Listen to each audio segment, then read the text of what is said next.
अध्याय 19 मद अनुग्रह भाग 2. माझ्यावर म्हणजे खुद्द हेमाडपंतांवर झालेल्या बाबांच्या कृपाप्रसादाचे वर्णन भाग 2.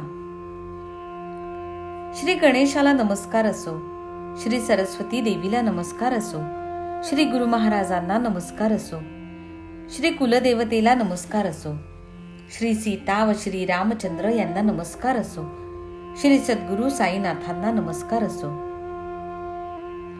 हा साई लहानांहून अत्यंत लहान व मोठ्यांहून अत्यंत मोठा आहे. ब्रह्मदेवापासून ते लहानशा झुडपापर्यंत सर्व जातींच्या वस्तू तोच आहे. अशा सद्वस्तूला रंग, रूप व काही आकार देऊन डोळ्यांनी पाहण्याची अंतःकरणात इच्छा उत्पन्न झाली.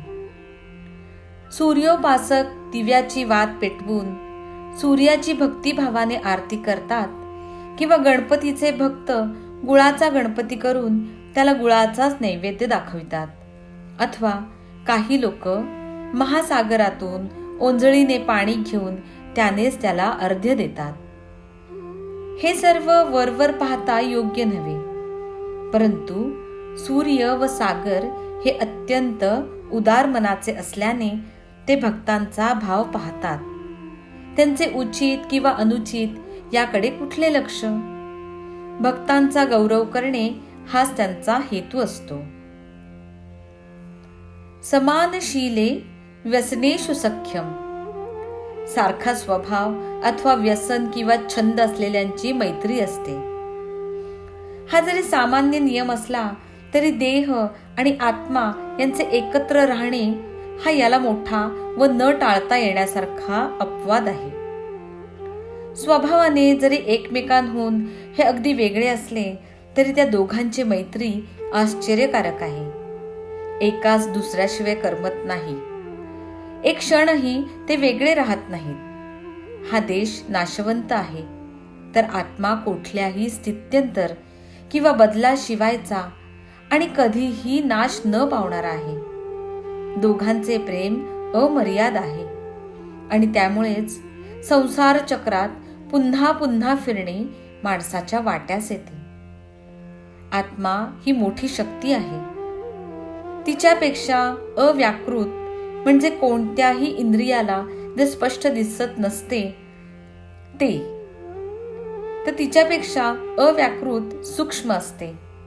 तेच आकाश, प्रकृती किंवा अव्यक्त होय, आणि त्यालाच माया असेही म्हणतात. या सर्वांपेक्षा पुरुष म्हणजे परमात्मा सूक्ष्म असतो. जेथे सर्व इंद्रियांना विश्रांती असते, सर्वांची अंतिम गती व शुद्ध ब्रह्म ते हेच. असा हा आत्मा स्वतः निर्विकारी स्फटिकासारखा अदूषित असून संसारामध्ये माया व कर्माने बांधलेला दिसतो. रंग जसा लाल, काळा किंवा पिवळा असेल तसा स्फटिकाचा रंग दिसतो, परंतु मुळात तो सर्व रंगांहून निराळा, स्थित्यंतराशिवायचा व निर्मळ असतो.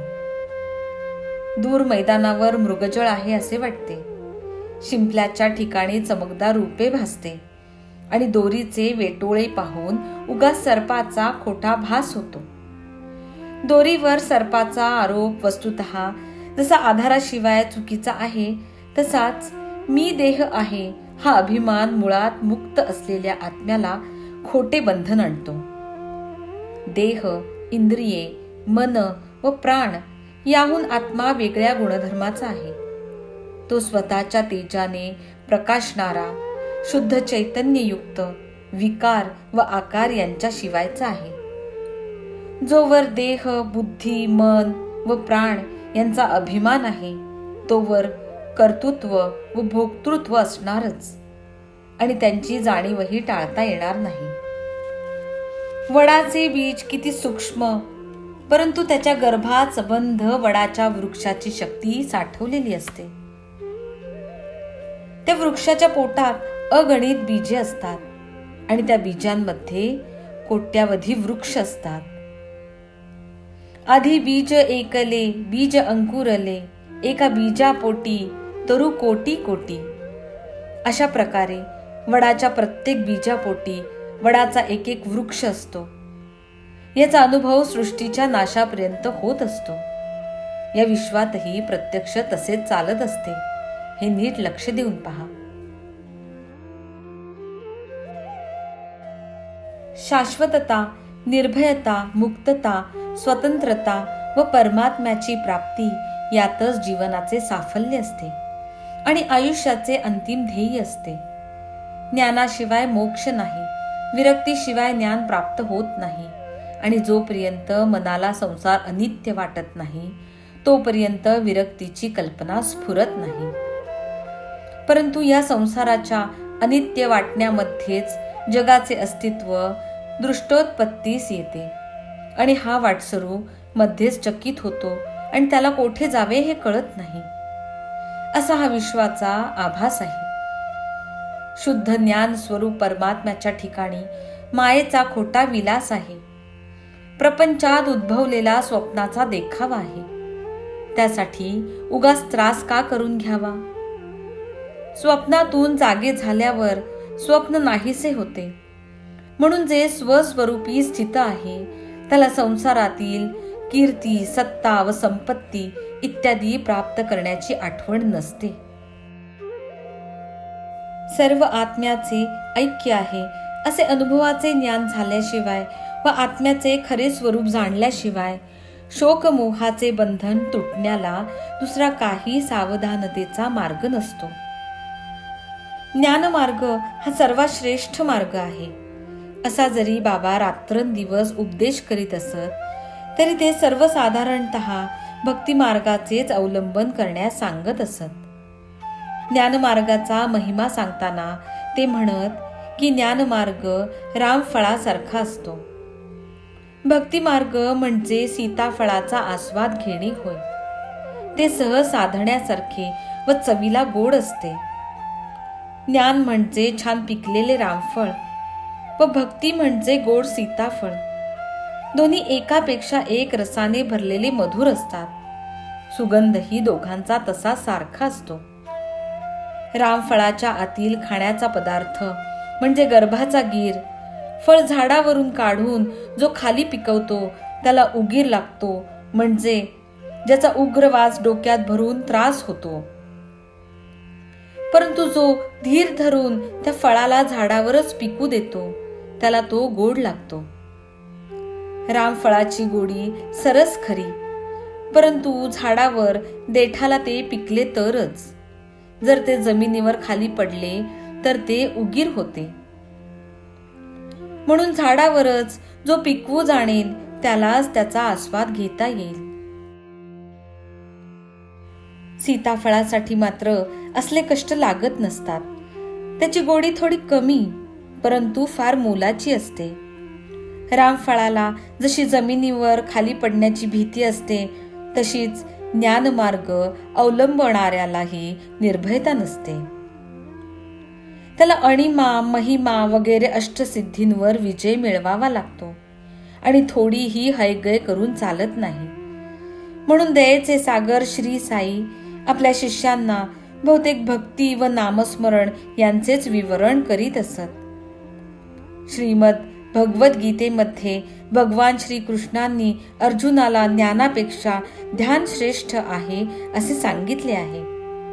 श्री साईबाबा देखील भक्तांचे संसार बंधन तुटायला हे साधन सांगत असत. असो, याविषयीची कथा मागील अध्यायात वर्णन करता करता राहिली ती मी आता सांगतो. श्रोत्यांनी ऐकावे. एका वयाने वृद्ध व शक्तीने क्षीण अशा म्हातारीने संकट उभे केले होते. तिने साईबाबांपासून मंत्र मागण्यासाठी अन्न व पाणी वर्ज्य करण्याचे व्रत आरंभविले होते. तिची अशी स्थिती पाहून माधवरावांना भीती पडली आणि ते बाबांजवळ मध्यस्थी करायला गेले. अशी ही पूर्वीच्या कथेची अनुसंगती आहे.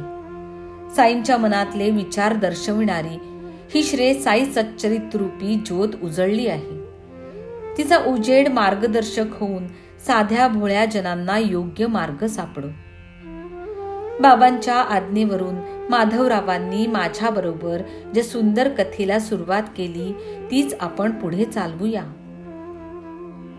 माधवराव म्हणाले, म्हातारीचा निश्चय पाहून बाबांनी तिच्यावर अनुग्रह केला.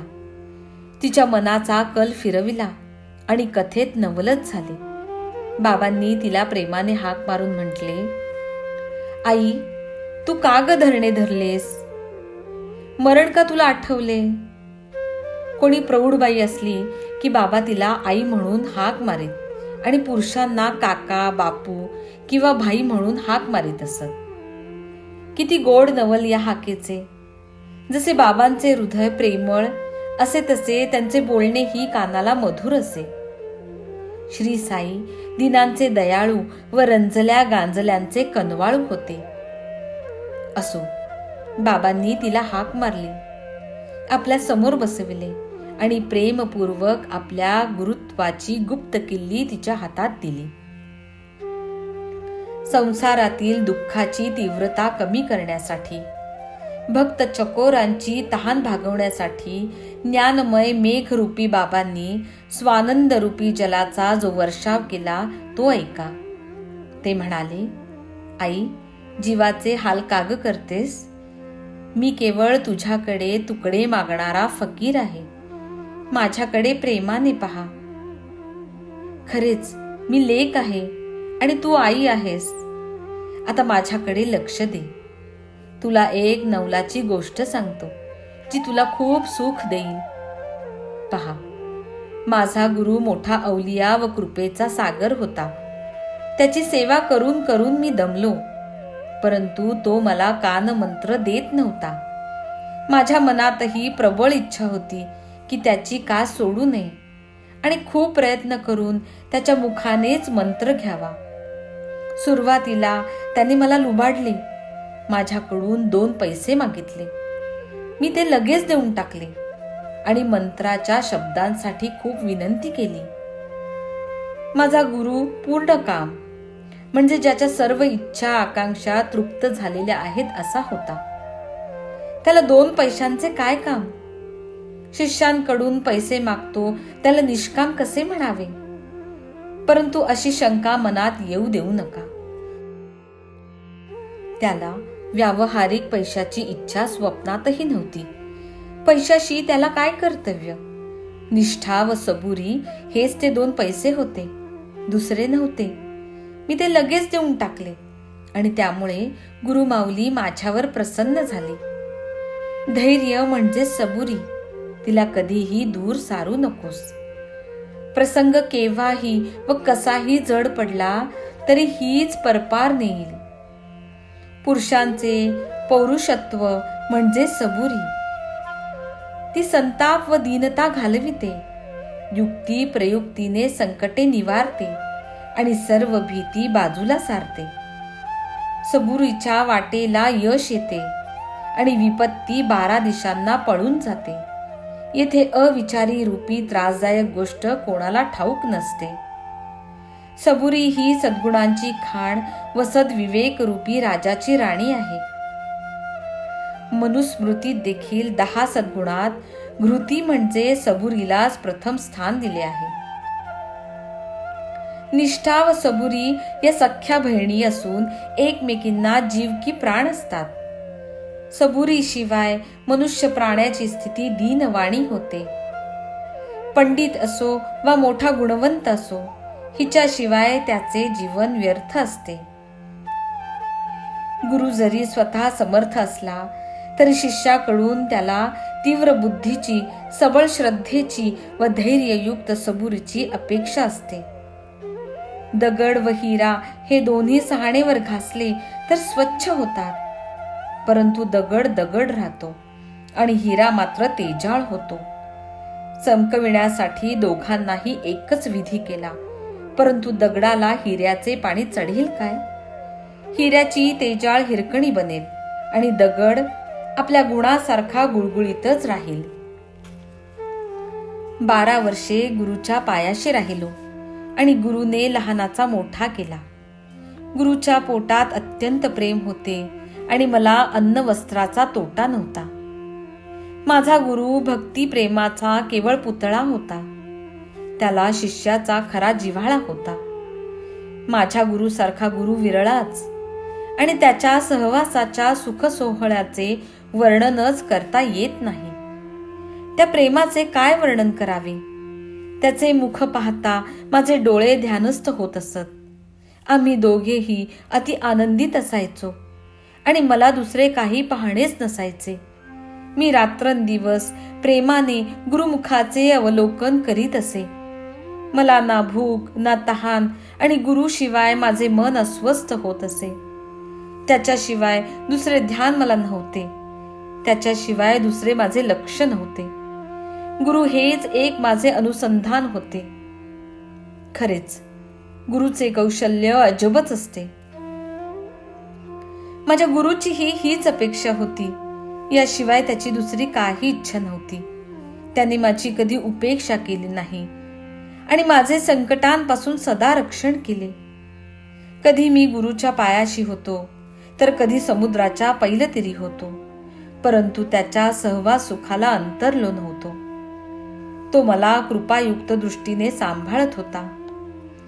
कासवी जशी आपल्या पिल्लांना स्वतःच्या दृष्टीचे खाणे खाऊ घालते, तशीच माझ्या गुरुची तऱ्हा होती. दृष्टीनेच तो लेकरांना म्हणजे शिष्यांना सांभाळत असे. आई, या मशिदीत बसून मी जे सांगतो ते खरे मान. गुरुने माझेच कान नाही फुंकले, तर तुझे मी कसे ग फुंकू? कासवीच्या प्रेमदृष्टीनेच तिच्या पोरांना सुख संतोष लाभतो. आई, उगाच कशाला दुःखी होतेस? मला उपदेश गोष्टी ठाऊक नाहीत. कासवी नदीच्या एका किनारी व तिची पोरे पलीकडच्या वाळवंटावर असताना दृष्टादृष्टीनेच त्यांचे पालन पोषण होते. म्हणून म्हणतो, मंत्राच्या व्यर्थ खटपटी कशासाठी पाहिजेत? तर आता तू जा व अन्न खा. जीव धोक्यात घालू नकोस. माझ्याकडे फक्त लक्ष दे, म्हणजे परमार्थ हातास येईल. तू माझ्याकडे अनन्यपणे पहा आणि मीही तुझ्याकडे तसाच पाहीन. याशिवाय दुसरे काही माझ्या गुरुने मला शिकवलेच नाही. साधन संपन्नतेची म्हणजे ज्ञानप्राप्तीची 4 साधने म्हणजे विवेक, वैराग्य, समाधी, षडसंपत्ती व मुमुक्षुता मिळवण्याची गरज नाही. 6 शास्त्रांच्या निपुणतेची जरुरी नाही. फक्त एक पुरता विश्वास असावा की गुरुच करता व हरता आहे. म्हणूनच गुरुचे महत्व फार मोठे आहे. गुरु साक्षात ब्रह्मा, विष्णू व महेश्वर आहे. असे जो कोणी गुरुची ही स्थिती जाणतो, तो त्रैलोक्यात धन्य होय. अशा प्रकारे त्या म्हातारीला बाबांनी बोध केल्यावर ती गोष्ट तिच्या मनात ठसली आणि तिने बाबांच्या चरणांवर मस्तक ठेवून आपले व्रत थांबविले. ही कथा ऐकून मुळापासूनच तिची समर्पकता म्हणजे माझ्या मनातील विचारांशी संबंधित असलेली जाणून आणि तिची सार्थकता म्हणजे मला उपयोगी पडलेली पाहून माझ्या मनाला आनंदपूर्वक आश्चर्य वाटले. बाबांची ही लीला पाहून परमानंदाने माझा कंठ दाटला. प्रेमाचा उगाळा येऊन गहिवर आला आणि हा उत्तम उपदेश मनात ठसला. माझा कंठ दाटलेला पाहून माधवराव मला म्हणाले, का हो अण्णासाहेब, का गहिवरला आणि स्वस्त कशासाठी बसला? बाबांच्या तर कथा अगणित आहेत, किती म्हणून सांगू आता तुम्हाला. माधवराव असे बोलत असताना मशिदीतील वाजत असलेली घंटा ऐकली. रोज दुपारी जेवणाआधी भक्त मशिदीत जाऊन बसत असत आणि गंध, अक्षता, अर्धपाद्य म्हणजे हातपाय धुण्यासाठी पाणी इत्यादी विधींसह बाबांची पूजा करीत असत. त्यानंतर बापूसाहेब जोग पंचारती घेऊन बाबांना भक्तियुक्त प्रेमाने ओवाळीत असत आणि भक्त लोक आरत्या म्हणत असत. त्या आरतीची उत्तम निदर्शक अशी ही घंटा घणघण वाजू लागली आणि आम्ही मनाची इच्छा तृप्त झाल्याने मशिदीची वाट धरली. दुपारची ही आरती पुरुष व स्त्रिया एकत्र येऊन करीत असत. स्त्रिया वर मशिदीत आणि पुरुष खाली मंडपात असत. मंगलवाद्यांच्या गजरात, तासांच्या म्हणजे धातूची तबकडी ज्यावर टोले मारून आवाज करतात, याच्या झणकारात अत्यंत हर्षभराने व उच्च स्वराने ते सर्व आरत्या म्हणत असत. आम्ही मंडपाच्या दारात पोहोचलो तेव्हा आरती जोरजोरात चालली होती. मशिदीची पायरी पुरुष मंडळींनी वेढलेली होती आणि वर जाण्याला किंचितही जागा नव्हती. माझ्या मनात होते की आरती संपेपर्यंत खालीच असावी आणि आरती संपल्यावर इतर मंडळींबरोबर वर बाबांजवळ जावे. माझ्या मनात असे मी आणले खरे, परंतु माधवराव स्वतः पायरी चढले, हाताने धरून मलाही ओढले आणि बाबांजवळ घेऊन गेले. बाबा आपल्या जागी बसून स्वस्तपणे चिलीम पीत होते आणि समोर जो डाव्या हाताने घंटा वाजवीत पंचारतीने त्यांना ओवाळीत होते. अशा त्या आरतीच्या ऐन रंगात माधवराव बाबांच्या समोर उजव्या बाजूस स्वतः बसले आणि मलाही बसविले. मग शांत मूर्ती संतांचे मुकुटमणी बाबा मंजूळ शब्दात मला म्हणाले, शामरावांनी काय दक्षिणा दिली ती मला दे.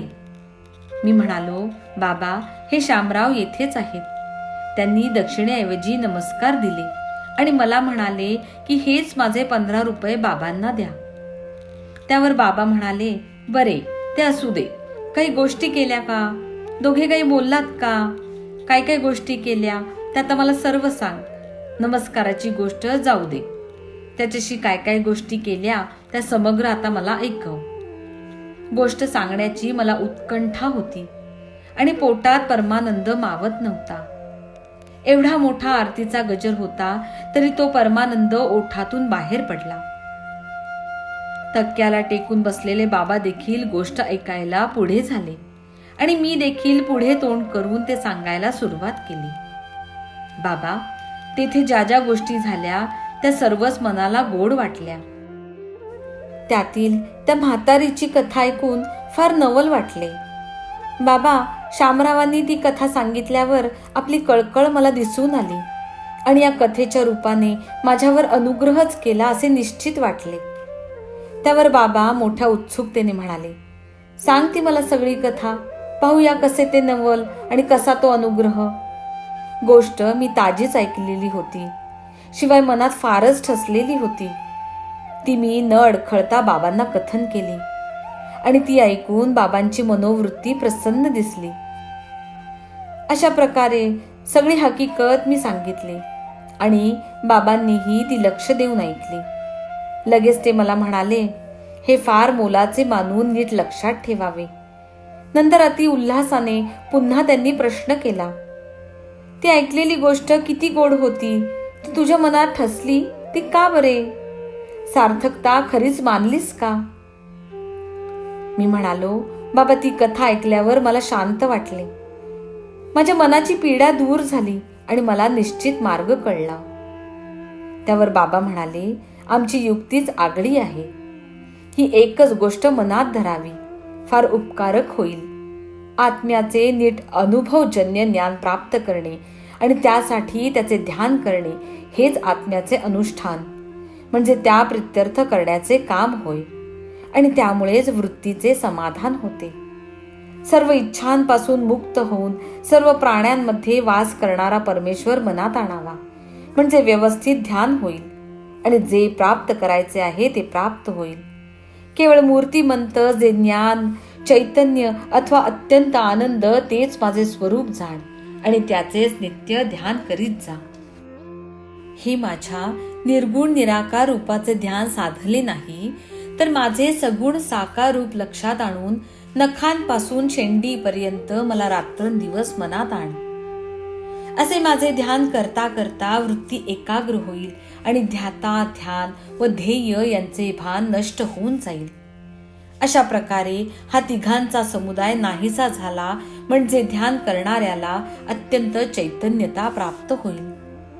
हेच ध्यान करण्याचे अंतिम उद्दिष्ट आहे. यामुळेच ब्रह्माशी ऐक्य तुला प्राप्त होईल. कासवी नदीच्या अलीकडच्या काठावर असते तर तिची पिल्ले पलीकडच्या काठावर असतात. त्यांना दूध किंवा आईची ऊब मिळत नाही परंतु फक्त आईची दृष्टीच त्या बालकांचे पोषण करीत असते. पिल्लांनी सदा आईचे ध्यान करायचे असते, दुसरे काही करायचे नसते. त्यांना दूध नको आणि चारा किंवा अन्नही नको. आईकडे पाहणे हेच त्यांचे पोषण असते. हे जे कासवीचे पिल्लांकडे परत पाहणे म्हणजे प्रत्यक्ष अमृताची वृष्टीच होय. त्यामुळे पिल्लांना जसा स्वानंद रूपी पोषणाचा लाभ होतो, तसाच गुरु शिष्यांनाही एकरूप बनण्याचा लाभ होतो. याप्रमाणे साईबाबांच्या तोंडचे शब्द निघाले आणि आरतीचा गजरही थांबला. सर्वांनी श्री सच्चिदानंद सद्गुरु साईनाथ महाराज की जय असा पुकार केला. निरांजन दाखविण्याचा विधी संपला आणि आरती सुद्धा तपशीलवार आटोपली. मग बापूसाहेब जोग खडी साखर अर्पण करू लागले. म्हणून बाबांनी आपल्या हाताचा पंजा पुढे केला. त्यात नेहमीप्रमाणे जोगांनी ओंजळभर खडी साखर नमस्कारपूर्वक अत्यंत प्रेमाने घातली व बाबांनी ती सबंध खडी साखर माझ्या हातात रिकामी केली आणि म्हणाले, मी सांगितलेली ही गोष्ट लक्षात ठेवली तर या साखरेसारखी स्थिती होईल. त्यावर मी बाबांना अभिवंदन करून हेच कृपेचे दान मागितले. हेच आशीर्वादाचे शब्द मला पुरे आहेत, मला सांभाळून घ्या. त्यावर बाबा म्हणाले, ही कथा ऐकावी, तिचे मनन करावे आणि पुन्हा पुन्हा चिंतन करावे, म्हणजे ही चांगली लक्षात राहील, सारखी आठवेल आणि अत्यंत आनंदाची प्राप्ती होईल. अशा प्रकारे जे काही तू कानांनी ऐकलेस ते जर तू मनात धरशील तर स्वतःच्या कल्याणाची खाणच तुझ्यासाठी उघडेल आणि तुझी सर्व पापे धुवून निघतील. सोसाट्याचा वारा चालला म्हणजे समुद्रावर लाटा उसळतात आणि असंख्य बुडबुड्यांसह फेसांचा साठा किनाऱ्यावर येऊन आदळतो. लाटा, बुडबुडे, फेस, भोवरे हे सर्व एकाच पाण्याचे विविध प्रकार असतात. सर्व दृष्टीच्या भ्रमाचा पसारा असतो. वारा शांत झाला की ते विरून जातात. हा काय प्रकार झाला म्हणावा? हे सर्व नाश पावले म्हणावे का? तर हा सर्व मायेचा खेळ जाणून झाले गेले सारखेच आहे असे समजावे. सृष्टीची ही अशीच घडामोड असते. म्हणून विवेक संपन्न माणसाला त्यांचे कौतुक नसते. ते नाशिवंत वस्तूंची आसक्ती ठेवून नसतात आणि शाश्वत वस्तूंची जोड साधून घेत असतात. ज्ञानापेक्षा ध्यानाचे महत्व जास्त आहे, परंतु त्यासाठी यथार्थ ज्ञान असावे लागते. सद्वस्तूचा म्हणजे ब्रह्माचा सर्वतोपरी समज किंवा बोध झाल्याशिवाय त्याचे नीट ध्यान साधत नसते. आत्म्याचे चांगले अनुभवजन्य ज्ञान हेच ध्यानाचे मूळ होय. यालाच अंतर्यामी आत्म्याचे अनुष्ठान म्हणतात. परंतु जो विशेष मुद्दे किंवा गोष्टींशिवायचा आहे त्याला ध्यानात कसा आणता येईल? तो तर फसवून जातो. तर अंतर्यामी आत्मा हाच ईश्वर होय आणि जो ईश्वर तोच गुरु होय. तिघांमध्ये भेद मुळीच नसतो. पुन्हा पुन्हा चिंतन चांगले पक्के झाले आणि ध्याता व ध्यान एकमेकात मिसळून गेले म्हणजे दिवा जसा अजिबात वारा वाहत नसताना स्थिर असतो त्याप्रमाणे चित्ताला शांतता येते आणि तिला समाधी म्हणतात. सर्व इच्छा आकांक्षांपासून अगदी मुक्त होऊन तो सर्व प्राण्यांचा अंतर्यामी आहे असे जाणून आपल्याशिवाय जगात दुसरे काहीच नाही हे समजून कसलीही व कोणाचीही भीती नसलेली स्थिती प्राप्त झाली की तो ध्यानात येतो. मग अविद्येमुळे उत्पन्न झालेल्या कर्मांच्या बंधनांचे संबंध तटातट तुटतात. विधी निषेधाचे निर्बंध सुटतात आणि मुक्तीचा आनंद लुटायला मिळतो. आधी आत्मा आहे की नाही, तो एकच आहे की ठिकठिकाणी निरनिराळा आहे आणि तो कर्म करणारा आहे की तो कर्म करीतच नाही हे पाहण्यासाठी 6ही शास्त्रे धुंडाळावीत. सर्व प्राण्यांमधील आत्मे एकच आहेत याचा प्रत्यक्ष अनुभव घेणे हीच ज्ञानाची पराकाष्ठा आहे. मोक्षाची व परमानंदाची उत्पत्ती खरी तेथूनच होते. आंधळ्या माणसाकरिता हत्तीचे वर्णन करण्यासाठी बृहस्पतीसारखा म्हणजे अत्यंत बुद्धिमान समजला जाणारा देवांचा गुरु असा वक्ता आणला तरी त्याच्या वक्तृत्वाने हत्तीचे स्वरूप ध्यानात येत नसते. वाणीला अगम्य अशा वस्तूचे वर्णन करता येत नसते. वक्त्याचे तोंड आणि श्रोत्यांचे कान काय गेलेले डोळे परत आणतील. हत्तीचे खरेखुरे स्वरूप पाहण्यासाठी केवळ डोळे हेच उपयोगी पडणारे असतात. डोळे नसताना आंधळ्याच्या अनुभवाला हत्ती कसा येईल? तसेच गुरु जेव्हा दिव्य नेत्र देईल तेव्हाच ज्ञानाचा ठेवा हाती येईल. साईबाबा स्वतः संपूर्ण अनुभव ज्ञानाचा साठा आहेत. त्यांच्या स्वरूपाचे यथास्थित ज्ञान करून घेणे हेच त्यांच्या ध्यानाचे अनुष्ठान व दर्शन आहे. अविद्या, काम व कर्म यांच्या बंधनांपासून संपूर्णपणे मोकळे होण्यासाठी दुसरे काही साधन नाही हे लक्षात ठेवा. साई नाही तुमचा किंवा आमचा, तो तर खरोखर सर्व प्राण्यात वास करणारा आहे. सूर्य जसा सगळ्या जगाचा आहे तसाच हा सर्वांचा आहे. आता त्याचे सर्वसाधारण व अमूल्य बोल ऐका.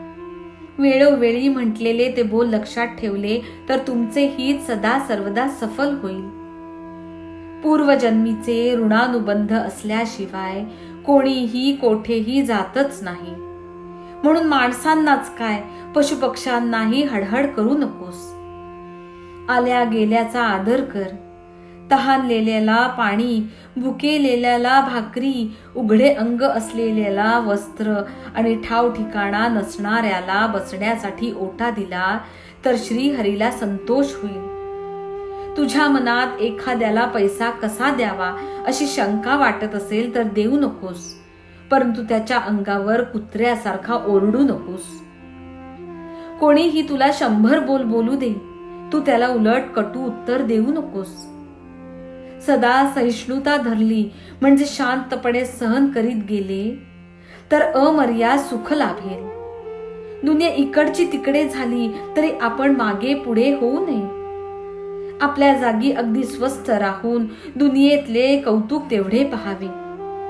तुमच्या आमच्यामधील भिंत पाडून टाका, म्हणजे जाण्या येण्याचा प्रशस्त मार्ग अगदी निर्धास्त होईल. मी तूपणाची भेदवृत्ती हीच ती गुरु शिष्यांमधील भिंत. ती निश्चितपणे पाडून टाकली नाही तर त्यांच्यामध्ये ऐक्य स्थिती प्राप्त होणे कठीण. अल्लाह मालिक, अल्लाह मालिक, त्याच्याशिवाय आपला कोणी संरक्षण करता नाही. त्याची करणी अलौकिक, अमोलिक आणि न कळणारी आहे. जो जे करील तेच होईल. त्याचा मार्ग तोच दाखवील. एकही क्षण न लागता वेळ येईल आणि आपल्या मनाची इच्छा पुरी होईल. ऋणानुबंधाच्या गाठी आहेत म्हणून तुमच्या आमच्या भेटी दैववशात झाल्या आहेत. तरी पोटात एकमेकांबद्दल प्रेम धरूया आणि सुख संतोषाचा अनुभव घेऊया. येथे कोण अमर आहे? कृतार्थ त्याला म्हणावा ज्याला परमार्थ लाभला आहे. नाहीतरी जोपर्यंत श्वासोच्छवास चालतो तोपर्यंतच जीव मात्र जिवंत राहत असतात. हे कृपावचन कानी पडले आणि माझे आतुर मन सुखावले. तहानलेल्या मला जणू काही पाणी लाभले आणि मी आनंदयुक्त झालो. जवळ अप्रतिम बुद्धी असेल व कधीही न ढळणारी गाढ श्रद्धा असेल तरी साईसारख्या गुरुचे बळ लाभायला प्रबळ भाग्याचीच आवश्यकता असावी लागते. यातील सार पाहू जाता श्रीकृष्ण भगवान गीतेत जे बोलले तेच अगदी खरे आहे. ये यथा माम प्रपद्यन्ते तास तथैव भजाम्यहम. जे मला जसे भजतात तसे मी त्यांना फल देतो. म्हणजे सर्व भार कर्मावरच आहे. जसे कर्म केले असेल, जसे ज्ञान जोडले असेल आणि जसा अभ्यास केला असेल त्या प्रमाणात ही साधले जाते. हेच या अध्यायातील तात्पर्य आहे आणि हेच येथील बोधामृत होय. अनन्याश्चिंतयन्तो माम. जे अनन्य भावाने माझे चिंतन करतात त्या नित्य योगयुक्त पुरुषांचा प्रपंच निर्वाह गोविंद पूर्णपणे चालवितो. हेच भगवद्गीतेचे वर्म येथेही लागू पडते. हा उपदेश ऐकून माझ्या डोळ्यांसमोर स्मृतीचे देवान भाव यनानेन, याने म्हणजे यज्ञाने तुम्ही देवांची संभावना करा, म्हणजे ते तुमच्याकरिता कळवळतील, हे वचन उभे राहिले. तुम्ही जोर काढू लागा, म्हणजे प्रयत्न करू लागा. दुधाची म्हणजे फलाची काळजी सर्वस्वी टाकून द्या. तुमच्या पाठीमागे दुधाची वाटी घेऊन म्हणजे फळ द्यायला मी उभाच आहे.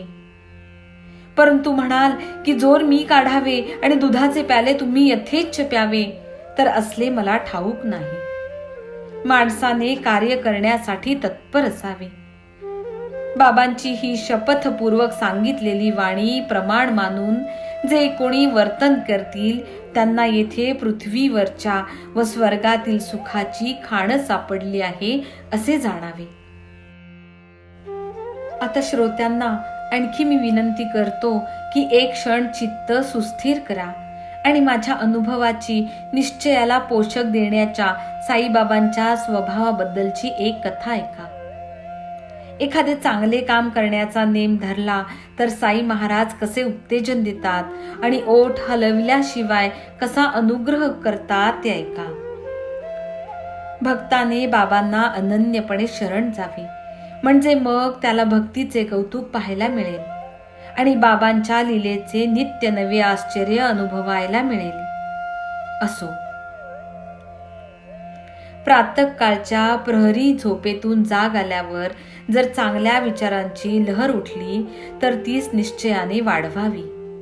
पुढे त्याच विचारांची आणखी जोपासना झाली तर अत्यंत संतोष होईल, बुद्धीचा विकास होईल आणि मनाला प्रसन्नता लाभेल, असे एका संताचे वचन आहे. मला वाटले की त्या वचनाची प्रचिती घ्यावी. त्याप्रमाणे जेव्हा मी अनुभव घेतला तेव्हा माझ्या मनाला शांती वाटली आणि अंतःकरणाला आश्चर्य वाटले. शिर्डी सारखे पवित्र स्थान व गुरुवार सारखा मंगल दिवस होता. मनाला वाटले रामनामाचा अखंड जप करावा. बुधवारी रात्री बिछाण्यावर शरीर निद्रावश होईपर्यंत माझे मन मी श्रीराम प्रभूंच्या चिंतनात गर्क करून हृदयात तसेच कायम ठेवले. प्रातःकाळी जाग आल्याबरोबर मनाला रामनाम आठवले आणि अशी वृत्ती उठलेली पाहून जिभेची सार्थकता झाल्यासारखे वाटले. मग निश्चयाने मन स्थिर केले. शौच व मुखमार्जन म्हणजे तोंड धुणे आटपून मिळतील ती फुले गोळा करून साईबाबांच्या पहाटेच्या दर्शनाला निघालो. दीक्षितांचे घर सोडले आणि बुट्टींच्या वाड्या बाहेर पडलो. तो औरंगाबादकर यांना मधुर सुंदर गीत गाताना ऐकले. त्या गीताची प्रसंगानुरूपता ओवी रूपाने सांगितली तर मूळची स्वाभाविक गोडी जाईल आणि श्रोत्यांचा विरस होईल.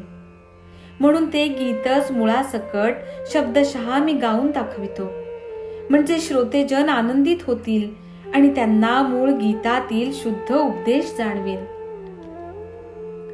गुरु कृपांजन पायो मेरे भाई, राम बिना कछु मानत नाही.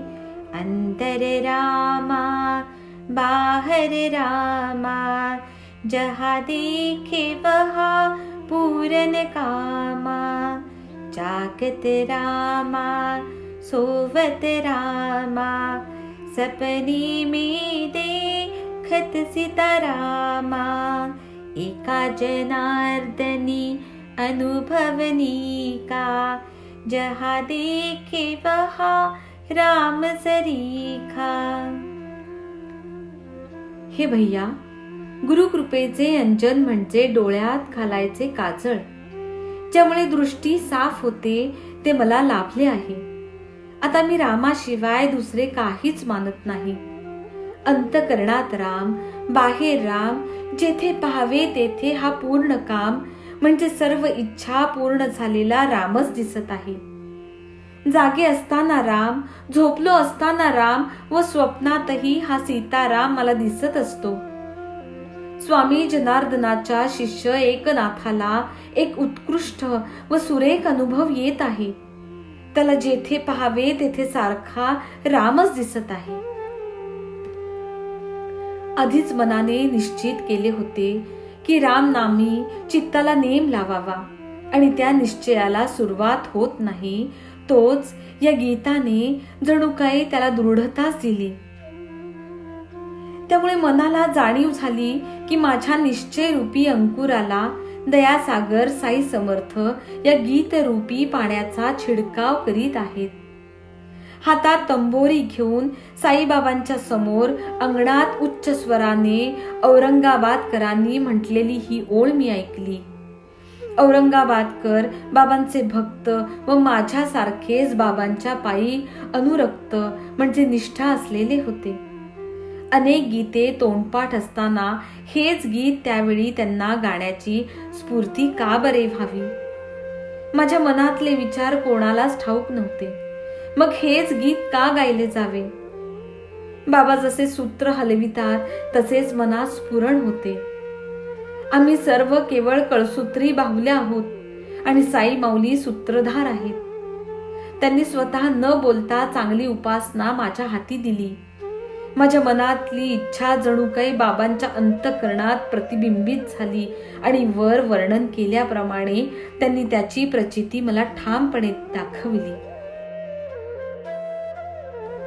या नामाचे केवढे महत्व संतांनी व आचार्यांनी वर्णिले आहे. मी पामर त्याचे आणखी काय वर्णन करू? स्वामी समर्थ रामदास म्हणतात, बहु चांगले नाम या राघवाचे, अति साजिरे स्वल्प सोपे फुकाचे, करी मूळ निर्मूळ घेता भवाचे, जीवा मानवा हेची कैवल्य साचे. संत तुकोबा म्हणतात, तुका म्हणे राम नामी कृतार्थ झालो आम्ही, नाम घेता न लगे मोल, नाम मंत्र नाही खोल, दोची अक्षराचे काम, उच्चारावा राम राम. संत तुलसीदास म्हणतात, राम नाम कर अमित प्रभावा, संत पुराण उपनिषद गावा, सतत जपत शंभु अविनाशी, शिव भगवान ज्ञान गुण राशी. राम रक्षा स्तोत्रात तर शंकराने पार्वतीला राम नामाचे महत्व सांगताना त्याची तुलना श्री विष्णूच्या 1000 नावांबरोबर केली आहे. राम रामेति रामेति रमे रामे मनोरमे, सहस्रनाम तत्तुल्यम राम नाम वरानने. या नामामुळेच स्वरूप प्राप्ती होते. राम ही 2 अक्षरे तो कोळी उलटे म्हणाला आणि वाटपाड्या असून त्याचा उद्धार झाला. वाल्या नावाचा कोळी असून त्याचा वाल्मिकी ऋषी झाला आणि बोललेले शब्द खरे होण्याची सिद्धी प्राप्त झाली. मरा मरा उलटे म्हणता म्हणता जिभेवर राम उमटला आणि राम जन्माला येण्याच्या आधीच त्याचे चरित्र लिहिताच आला. राम नामाने पतित पावन होतात. राम नामाने मोठा लाभ होतो. राम नामाने अनन्य भजन घडते आणि राम नामाने माणसाला ब्रह्म प्राप्ती होते. राम नामाच्या आवर्तनाने जन्म मरणाचे धरणे उठते. एका राम नामाच्या स्मरणाने अगणित लाभ होतात. जेथे राम नामाचे गर्जन असते तेथे विष्णूचे सुदर्शन चक्र फिरत असते आणि कोट्यावधी विघ्नांचा नाश करीत असते. दीनांचे रक्षण करणारे हे राम नाम आहे. साईबाबांना उपदेश करण्याकरिता योग्य जागेची किंवा वेळेची जरुरी नसते.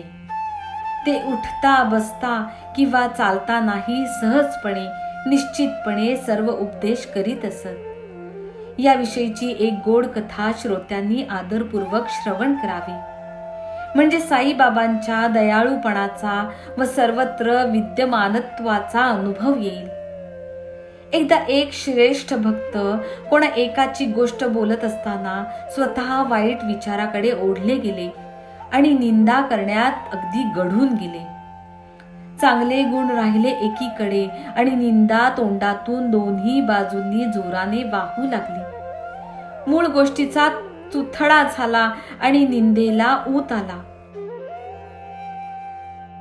काही कारणाने कोणाचे आचरण निंद्य किंवा ठपका ठेवण्यासारखे असेल तर त्याची कीव जाणून त्याला आपल्या समोरच प्रबोधन करावे. निंदा कधी करू नये हे तर प्रत्येक जण स्वतः जाणतो, परंतु ही निंदा करण्याची वृत्ती दाबता दाबली जात नाही आणि पोटात मावत नाही. तेथून मग घशात येते, हळूहळू ओठांवर येऊन सुखा समाधानाने बाहेर वाहते. खरेच निंदकासारखा त्रिभुवनात कोणी उपकार करणारा नाही. ज्याची तो निंदा करतो त्याचे तो नाना तऱ्हेने कल्याण करतो. कोणी रिठ्याने म्हणजे साबणासारखे धुण्याच्या कामी उपयोगी पडणारे झाडाचे बी, तर कोणी रिठ्याने मळ काढतात, कोणी साबणादी साधनांनी व कोणी स्वच्छ पाण्याने मळ काढतात, तर निंदक जिभेने मळ काढतात.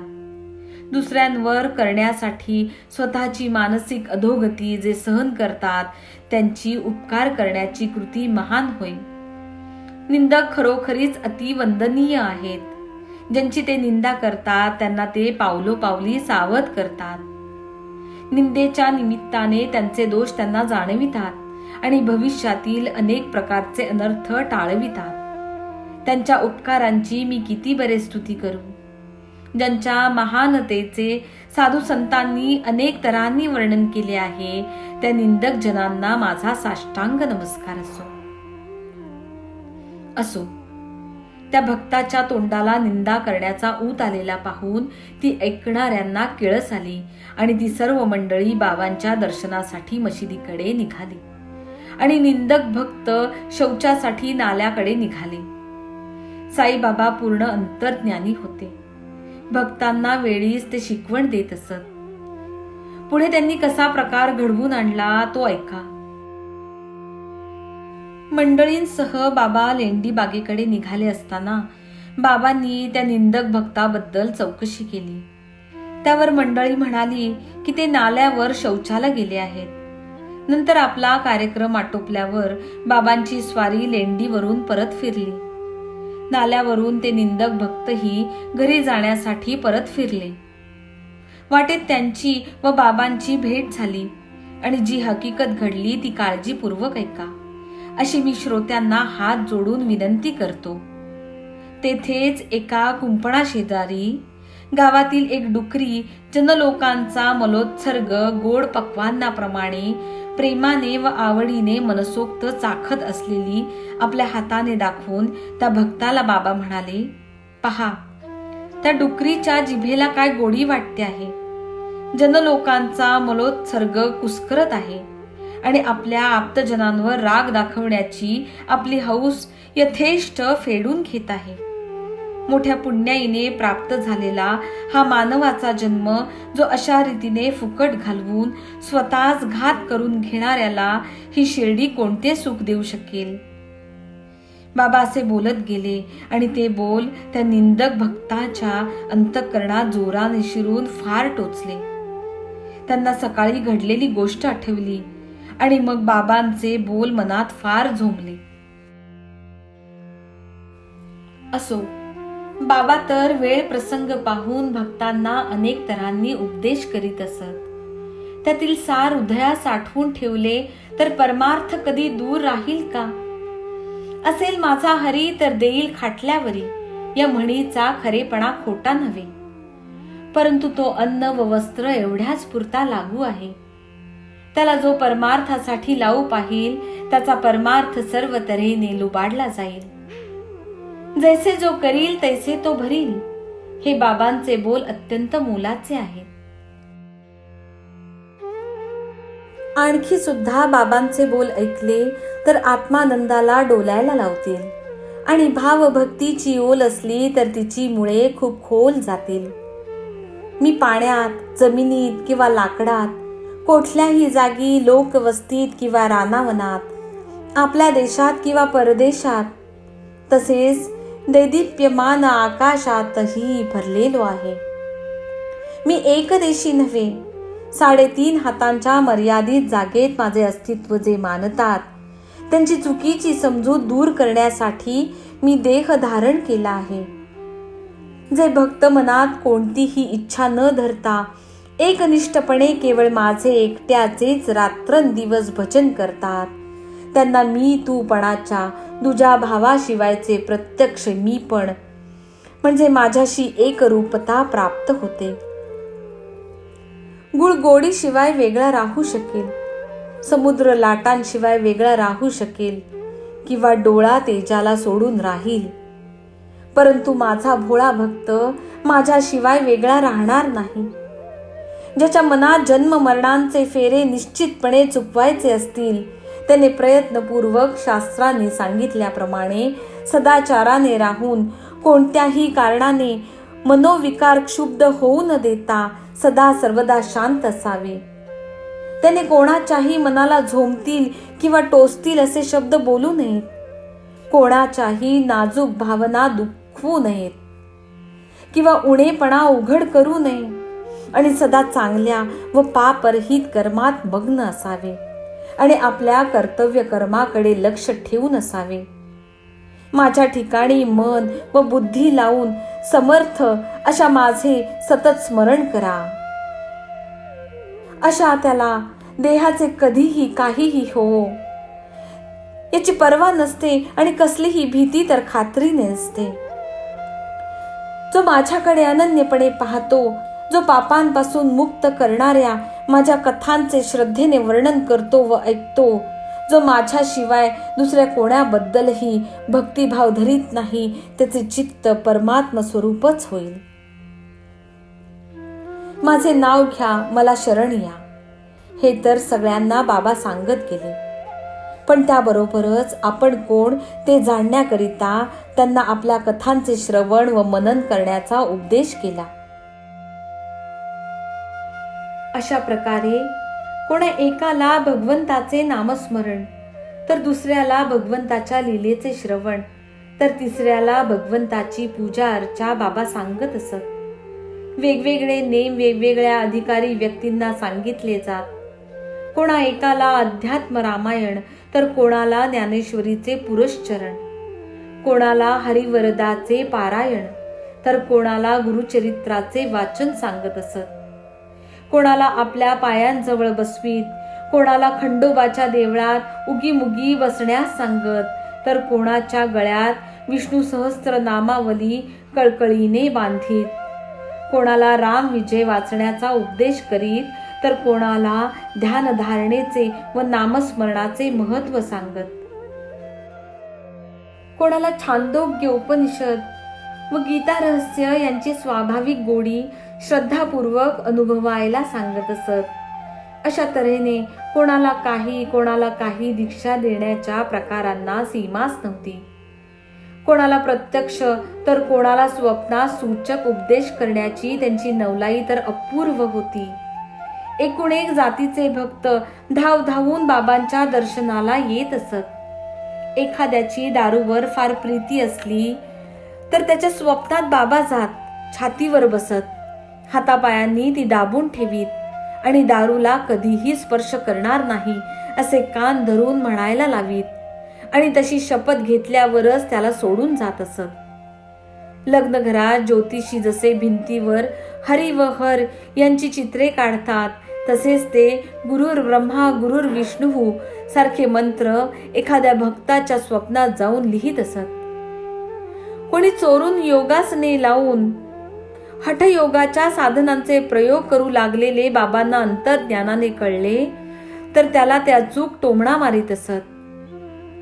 हठयोग साधनेत शरीराला उगाच फार कष्ट व त्रास दिला जातो, म्हणून ती आपल्या भक्तांनी करू नये असे बाबांना वाटत असे. त्यांच्या उपदेशाचा भर भक्ती मार्गावरच जास्त होता. त्याला एखाद्या अनोळखी माणसाबरोबर निरोप पाठवून देत की भाकर खाऊन स्वस्थ बसता येत नाही का, सबुरी धरून राहावे की, कोणाला प्रत्यक्ष भेटून निक्षून सांगत की आमची जात कडवी म्हणजे कठोर आहे, 1-2 वेळा समजावून सांगून पाहू, मग शेवटचा इलाज फार कडक उपयोगात आणू. आमच्या शब्दांची जो पर्वा करणार नाही, तो पोटच्या पोराला सुद्धा 2 तुकड्यात चिरून फेकून देऊ. साईबाबा विद्या, बुद्धी, पराक्रम इत्यादी गुणांनी श्रेष्ठ व उदार अंतःकरणाचे महात्मा होते. त्यांच्या अद्भुत कृत्यांचे मी पामर कसे वर्णन करू शकणार. ते कोणाला ज्ञान व विरक्तीची प्राप्ती करून देत असत, तर कोणाला चांगली मनोवृत्ती व भक्ती मिळवून देत असत, तर कोणाला संसारातील व्यवहारातील निर्दोष व स्तुत्य वर्तनाची शिस्तही लावून देत असत. त्याबद्दल उदाहरण म्हणून एक चुटका मी श्रोतृजनांना कथन करतो. एकदा भर दुपारी बाबांच्या मनात काय आले कोणास ठाऊक. त्यांची स्वारी राधाकृष्णाच्या घराशेजारी अचानक आली. बरोबर काही लोक होते. बाबा म्हणाले, आणा आणा रे शिडी. लगेच एकाने तात्काळ जाऊन शिडी आणून ठेवली. बाबांनी ती जवळच्या घराला लावली आणि स्वतः छपरावर चढले. त्यांच्या मनात काय बेत होता हे कोणालाच कळेना. त्यावेळी ती शिडी वामन गोंदकरांच्या घराला लावली होती. त्यावरून श्री साई स्वतः झरझर छपरावर चढले. तेथून शेजारीच घराला लागून असलेल्या राधाकृष्णीच्या घराचे छप्पर होते, तेही बाबा पटकन ओलांडून गेले. आणि काय हा चमत्कार कोणालाच कळेना. त्यावेळी राधाकृष्णाबाईंना मोठा जोराचा हिवताप आलेला होता आणि त्या अत्यंत अस्वस्थ होत्या. त्या काळी बाबा स्वतः देखील फार अशक्त होते.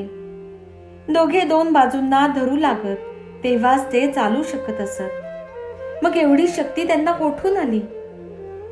असो, लगेच दुसऱ्या बाजूची छपराची उतरण ओलांडून ते छपराच्या कडेला आले. तेथे सुद्धा तीच शिडी लावविली आणि खाली उतरून आले. जमिनीवर पाय लागताच त्या शिडीवाल्याला उशीर न करता तात्काळ आठवण ठेवून 2 रुपये काढून दिले. 2 ठिकाणी फक्त शिडी लावली, हेच काय ते मेहनतीचे काम. परंतु त्याची भरपाई बाबांनी एवढ्या मोठ्या तऱ्हेने फेडावी का. जमलेल्या लोकांमध्ये सहज कुतूहल उत्पन्न झाले की बाबांनी निसणवाल्याला इतका पैसा कसा काय दिला. कोणीतरी बाबांना विचारा असे ते म्हणू लागले. तेव्हा एकाने धीर करून बाबांना विचारले, तर बाबांनी उत्तर दिले, कोणाच्याही श्रमाचा थोडाही फार फुकट घेऊ नये. कोणाकडून काम करवून घ्यावे, परंतु त्याबरोबर त्याच्या श्रमाचा विचार मनात राहू द्यावा. आपल्या जीवाला असा नेम लावावा की कोणाचेही फुकटचे परिश्रम घेऊ नयेत. बाबा असे का करीत असत, त्याचे खरे वर्म कोणाला समजणार. त्यांचे त्यांनाच ठाऊक. संतांच्या मनातले अत्यंत गूढ असते. बाबांच्या तोंडचे शब्द हेच आम्हाला सर्वस्वी आधार आहेत. त्याप्रमाणे वागण्याचा निश्चय ठेवला तर संसारातील व्यवहार सुरळीत चालेल. असो, पुढील अध्यायाची गोडी या अध्यायापेक्षा जास्त चांगली असेल. एका मोलकर्णीची भाबडी पोर वेदांताच्या गूढ प्रश्नाचा उलगडा करून देईल. दासगणू हे प्रासादिक हरिदास यांनी सामान्य जनांवर उपकार करण्यासाठी संस्कृत भाषेतील ईशावास्य नावाच्या उपनिषदाचे मराठी भाषांतर करण्याचा निश्चय केला. साई कृपेने ग्रंथ लिहिला, परंतु काही गूढ अर्थ राहिला आणि मनात संशय पडला. परंतु बाबांनी तो कसा फेडावा. शिर्डीत बसून दासगणूंना ते म्हणाले की तू पार्ल्याला जाशील तेव्हा काकासाहेब दीक्षितांची मोलकरीण तुझ्या शंकेचे समाधान करील. असो, त्या अध्यायात ईशावास्य उपनिषद रूपी कमळाच्या सभोवार वाणीची देवता सरस्वती रूपी भ्रमरी गुणगुणत गिरट्या घालील. त्या कमळाचा वास सेवन करण्याचे कला कौशल्य चाणाक्ष श्रोत्यांनी उपयोगात आणावे. असो, पुढील अध्यायात हेच सांगितले जाईल. करता करविता दयासागर श्री साई आहे. श्रोत्यांनी सवडीप्रमाणे श्रवण करावे म्हणजे कल्याण होईल. हेमाडपंत साईबाबांना शरण आले आहेत. तसेच सर्व प्राण्यांमध्ये वास करीत असलेल्या परमेश्वराच्या ठिकाणी लीन झालेले आहेत. श्रोत्यांनी मला नीट लक्ष देण्याचे दान करावे. हे साईंच्या कथांचे निरूपण गोड आहे. सर्वांचे कल्याण असो. अशा प्रकारे संत व सज्जन यांनी प्रेरणा केलेल्या भक्त हेमाडपंत यांनी रचलेल्या श्री साई समर्थ यांच्या सत्यचरित्राचा मत अनुग्रह भाग 2 नावाचा 19वा अध्याय समाप्त झाला. श्री सद्गुरु साईनाथांना अर्पण असो. सर्वत्र मंगल असो.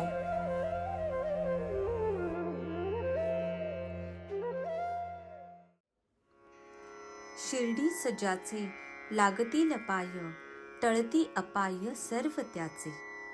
माझ्या समाधीची पायरी चढेल, दुःख हे हरेल सर्व त्याचे. जरी हे शरीर गेलो मी टाकून, तरी मी धावेन भक्तांसाठी.